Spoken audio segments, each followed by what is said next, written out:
Hello friends, good afternoon. वाटी ई classes में आप सभी का स्वागत है। और आज का हमारे पास जो टॉपिक रहेगा जो एडमिट पब्लिकेशन से जुड़ा हुआ है, लोक प्रशासन का, और उसी के अंदर राष्ट्रपति, जो वर्ड आपने कॉमन वर्ड है और सिक्स क्लास से सुनते आ रहे हैं आप ये वर्ड, ठीक है।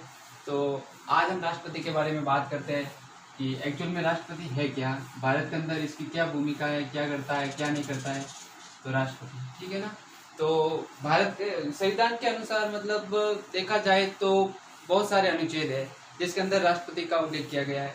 तो राष्ट्रपति का उल्लेख 52 के अनुच्छेद, संविधान के 52 अनुच्छेद में राष्ट्रपति का वर्णन स्टार्ट होता है।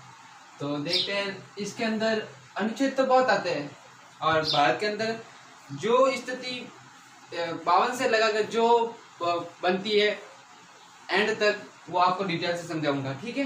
तो देखते हैं सबसे पहले 52 अनुच्छेद। इसके अंदर आपको देखा जाए तो पद का वर्णन किया गया है, राष्ट्रपति का जो पद होता है उसका वर्णन मिलता है। फिर बाद में 53 के अनुच्छेद में इसकी कार्य व शक्तियां, ये बात है 53 अनुच्छेद में, ठीक है। उसके बाद 53 के अनुच्छेद में अगर बात करें तो उसमें निर्वाचन का बताया गया है, निर्वाचन का, ठीक है। और 54 के अंदर बात करें हम,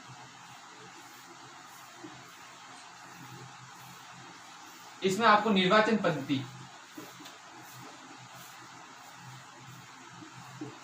निर्वाचन पद्धति के बारे में बताया गया है।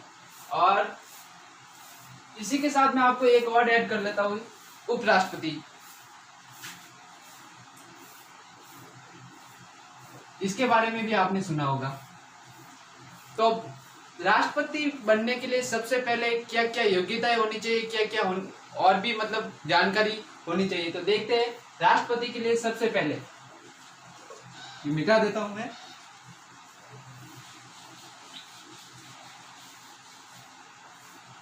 सबसे पहले योग्यता, क्या क्या योग्यता होनी चाहिए, क्योंकि राष्ट्रपति का चुनाव लोकसभा, राज्यसभा और विधानसभा, ये सभी जो सदस्य जो इसके चुनाव होते हैं वो नॉर्मल होते हैं, लेकिन राष्ट्रपति का जो चुनाव होता है वो विशेषकर थोड़ा अलग से होता है। होता तो ऐसे है कि इसमें 35 वर्ष की एज चाहिए, 35 वर्ष की आयु पूर्ण कर चुका हो। फिर बाद में जो नई बात इसमें ऐड की है, जो नई बात इसमें ऐड की है वो की है कि 20 प्रस्तावक व 50 प्रस्तावक और इसमें 50 अनुमोदक। जो 20 प्रस्तावक होते हैं वो इसमें होते हैं, 20 प्रस्तावक चुनाव लड़ने के लिए योग्यता, 20 प्रस्तावक इसके और 20 अनुमोदक। और एक नई बात इसमें यह है दोस्तों कि इसमें 15,000 रुपए जमानत राशि देनी पड़ती है, और इसमें भी 15,000 रुपए जमानत राशि ये जमा करानी पड़ती है।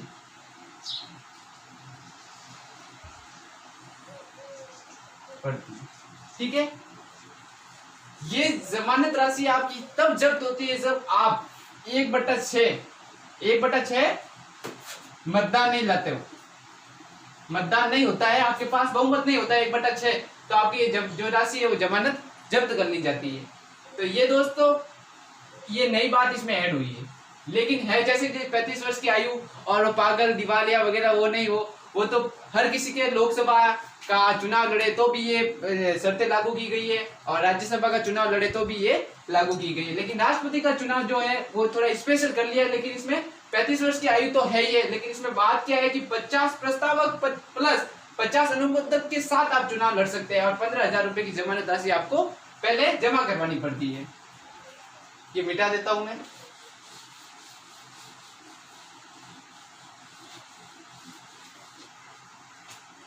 इसके बाद हम बात करते हैं, योग्यता हो गई, उसके बाद करते हैं हम बात की इसकी निर्वाचन। निर्वाचन विधि है जो अगर जीके में अगर मैं बात करूं कि सबसे टफ जो सब्जेक्ट मतलब समझ में नहीं आए तो ये 1 नंबर पे आती थी पहले, लेकिन अब अभी आ रही है जीएसटी, जो किसी के समझ में बहुत मुश्किल से आती है, लेकिन अब ये आ गई 2 नंबर पर। क्या कि राष्ट्रपति की जो निर्वाचन पद्धति होती है वो बहुत ही टफ होती है, क्योंकि मैंने पढ़ा था तो मेरे को समझ में नहीं आया था। तो देखते हैं, मैं आपको कोशिश करता हूँ, मैं भी कोशिश करता हूँ। तो देखते हैं निर्वाचन। तो राष्ट्रपति के निर्वाचन के लिए समानुपातिक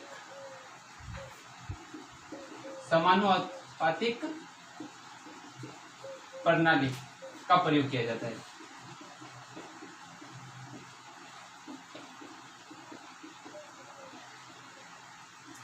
दोस्तों इसमें ऐसा नहीं होता कि जैसे कि सरपंच के चुनाव होते हैं, सरपंच के चुनाव में 10 कैंडिडेट खड़े हुए, 10 कैंडिडेट खड़े हुए, तो हमारा जो दायित्व होता है कि किसी एक को चॉइस करना और उसको एक को वोट डाल के आना है। तो इसमें ये नहीं होता।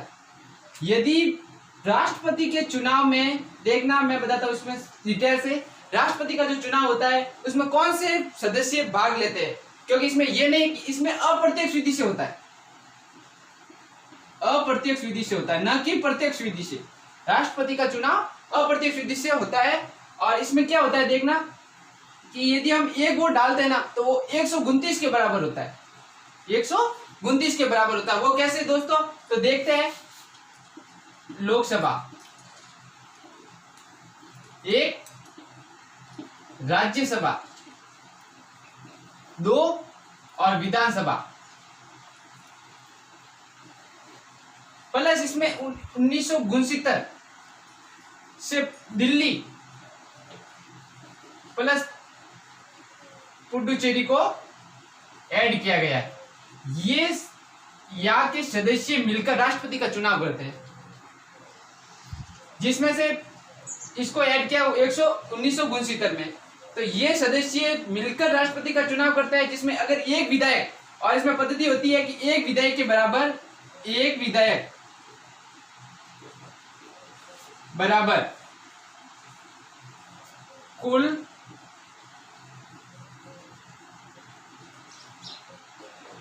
मतदाता प्लस जो निर्वाचित सदस्य भाग ले रहे हैं, निर्वाचित सदस्य किसके, कि लोकसभा प्लस राज्यसभा के निर्वाचित सदस्य।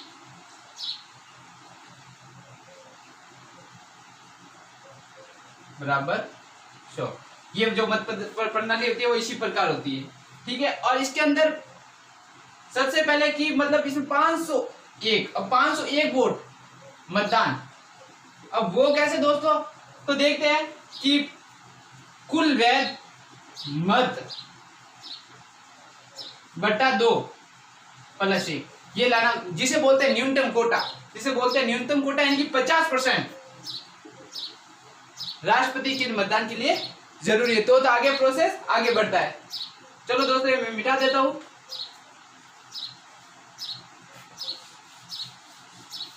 लेकिन इसमें जो एक महत्वपूर्ण बात यही है कि इसमें जो निर्वाचित सदस्य होते हैं, लोकसभा, राज्यसभा और विधानसभा, और इसमें साथ में अब की बार ऐड किया गया है 1969 से कि इसमें दिल्ली और पुडुचेरी के निर्वाचित सदस्य जो विधानसभा के होते हैं वो सदस्य राष्ट्रपति के चुनाव में भाग लेते हैं। इसमें एक का वोट बढ़ता है, एक देकर 129 के बराबर होता है, 129 के बराबर होता है। तो अगर कुल मिला के किया जाए टोटलिंग डिटेल से, तो इसमें 10 लाख से अबव, 10 लाख से अबव जो मतदान होता है वो आगे पड़ता है। अब आगे देखते हैं। निर्वाचन हो गया, निर्वाचन के बाद होते हैं शपथ। शपथ की बात करते हैं। तो राष्ट्रपति को शपथ कौन दिलाता है, कि राष्ट्रपति को शपथ दिलाता है सुप्रीम न्यायालय, या फिर हम बोल सकते हैं कि देश का मुख्य न्यायाधीश, देश का मुख्य न्यायाधीश राष्ट्रपति को शपथ दिलाता है।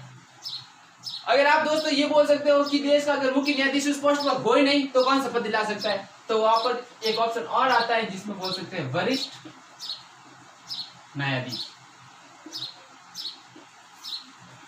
भारत में एक बार स्थिति आई थी कि जब राष्ट्रपति का पद रिक्त होता है, राष्ट्रपति का पद रिक्त था, तब वीवी गिरी ने राष्ट्रपति का पद संभालने से इनकार भी किया था, लेकिन उसमें जो उसका जो त्यागपत्र था उसने अपना त्यागपत्र उसने वरिष्ठ न्यायाधीश यानी कि मुख्य न्यायाधीश को दिया था, मुख्य न्यायाधीश को दिया था। उस समय उस स्थिति में देश के मुख्य न्यायाधीश थे एम हिदायतुल्लाह। और कार्यवाह की बात कर रहा हूं क्योंकि उस समय राष्ट्रपति का पद रिक्त था। उस समय जाकिर हुसैन थे।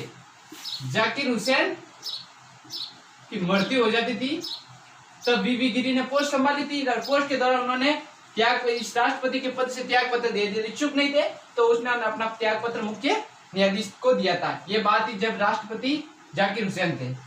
ठीक है, तो शपथ का हो गया कि शपथ कौन दिलाता है कि राष्ट्रपति को, तो देश के जो मुख्य न्यायाधीश होता है वो राष्ट्रपति को शपथ दिलाता है। अगर ये मुख्य न्यायाधीश की अगर पोस्ट खाली हो, पद खाली हो, तो वहां का वरिष्ठ न्यायाधीश उनको राष्ट्रपति को शपथ दिलाता है।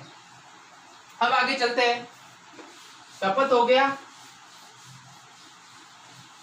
अब जो इसमें बात करता हूं कि मतलब जो महत्वपूर्ण बात है वो है अनुच्छेद 61। अनुच्छेद 61। अब अनुच्छेद 61 क्या है? अनुच्छेद 61 में यह बताया गया है कि राष्ट्रपति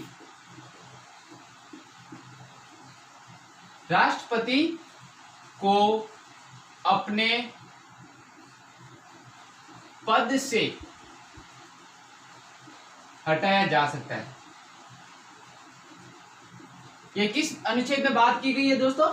61। अनुच्छेद 61 में यह बात की गई कि राष्ट्रपति को अपने पद से हटाया जा सकता है। वो कैसे कि महाभियोग, जिसे बोल सकते हैं इम्पीचमेंट। महाभियोग की पद्धति के द्वारा राष्ट्रपति को अपने पद से हटाया जा सकता है। और वो कैसे हटाया जा सकता है कि एक साइड में होती है लोकसभा और एक साइड में होती है राज्यसभा। अब लोकसभा और राज्यसभा इसको हटाने का प्रस्ताव, लेकिन पहली बात यह है कि इन दोनों में, और इससे पहले एक बात यह होती है कि राष्ट्रपति को पद से हटाने के लिए लोकसभा और राज्यसभा दोनों मिलकर 2/3 बहुमत प्राप्त करके, प्लस ये लिखित सूचना देनी पड़ती है राष्ट्रपति को कितनी लिखित सूचना देनी पड़ती है, और वो भी लिखित सूचना 14 दिन पहले देनी पड़ती है। 14 दिन पहले राष्ट्रपति को 2/3 बहुमत के साथ, इसका मतलब यानी कि बहुमत के साथ यानी कि 2/3 दोनों सदस्य मिलकर हस्ताक्षर करते हैं हस्ताक्षर के साथ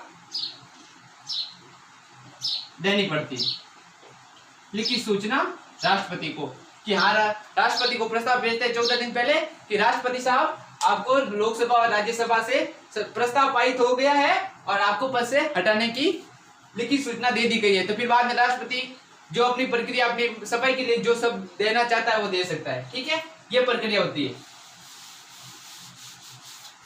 ये एक बात याद रखना, राज्यसभा में भी ये पहले प्रस्ताव, जरूरी नहीं कि लोकसभा में ही प्रस्ताव पहले पारित हो, राज्यसभा में भी हो सकता है और लोकसभा में भी हो सकता है।